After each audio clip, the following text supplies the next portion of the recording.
இந்த விலை ஏற்றத்தை யார் சார் முடிவு பண்ணுறா? ஸ்டேட் கவர்மெண்ட்டா சென்ட்ரல் கவர்மெண்ட்டா சார்? ஸ்டேட் கவர்மெண்ட்டா சென்ட்ரல் கவர்மெண்ட்டான் இல்லாவிட்டாலும் இந்த விலை ஏற்றத்தை நிர்ணயம் பண்ணுபவர்கள் ஆயில் மார்க்கெட்டிங் கம்பெனிஸ் சொல்லுவாங்க, ஓஎம்சிஸ். இந்த ஆயில் மார்க்கெட்டிங் கம்பெனிஸ் அவங்க தான் வந்து வெளியில இருந்து வாங்கி நமக்கு எண்ணெய் சுத்திகரம் பண்ணி இந்த எல்பிஜியும் பெட்ரோலியம் ப்ராடக்ட்ஸும் கொடுப்பாங்க. அவங்க தான் விலையேற்றிருக்காங்க. அதனால அது சென்ட்ரல் கவர்மெண்ட் மூலமாக தான் வருது. அதனால டெஃபினட்டாக இது central oil marketing company central government கீழே தான் வருது. அவங்க தான் இந்த விலையை ஏற்றுறாங்க. அதனால ஸ்டேட் கவர்மெண்ட்டுடைய ரோல் இதில் எதுவுமே கிடையாது. ஸ்டேட் கவர்மெண்ட்னால எதுவுமே பண்ண முடியாது. இதுதான் உண்மை நிலவரம். ஸோ ஸ்டேட் கவர்மெண்டோட ரோல் எதுவும் இல்லைன்றீங்க நீங்கள். ஆனால் அந்த எல்பிஜியோட சிலிண்டர் ப்ரைஸ் ஸ்டேட் வைஸும் மாறுது இல்லை சார்?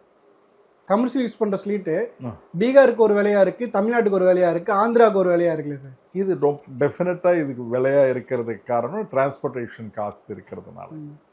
அதனால கொஞ்சம் கொஞ்சம் வித்தியாசமாக இருக்கும். இப்போ தமிழ்நாடு பார்த்தீங்கன்னா 3173 ரூபாய், இது 3172 ரூபாயாக மாறும். இது டெஃபினட்டாக இது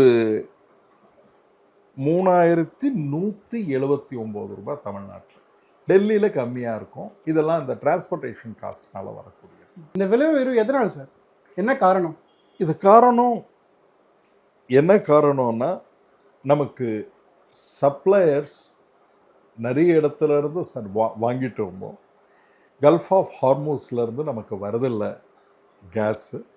நம்ம வந்து நிறைய யுஏஇ யுனைடெட் அரப் எமிகிரேட்ஸ்லேருந்து வாங்கிட்டு இருக்கோம். நம்ம இந்தியாவிலேயே உற்பத்தி வந்து 40% தான் நம்ம உற்பத்தி பண்ணுறோம்.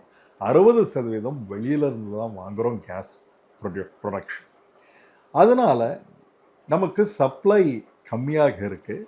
அதே போல் நிறைய நாடுகள் அவங்களுடைய ஸ்பாட் ப்ரைஸஸ்னால் இன்னைக்கு நீங்கள் மார்க்கெட் போனீங்கன்னா கொடுக்கக்கூடிய விலை மிக அதிகமாக 2 மடங்கு இன்க்ரீஸ் பண்ணியிருக்காங்க. அதனால் இந்த கேஸ் வந்து நமக்கு லிக்விஃபைட் பெட்ரோலியம் கேஸ் வந்து சப்ளை கம்மியாக இருக்குது. அதனால் டெஃபினட்டாக ப்ரைஸஸ் உலக ப்ரைஸஸ் வந்து இன்க்ரீஸ் ஆகிருக்கு.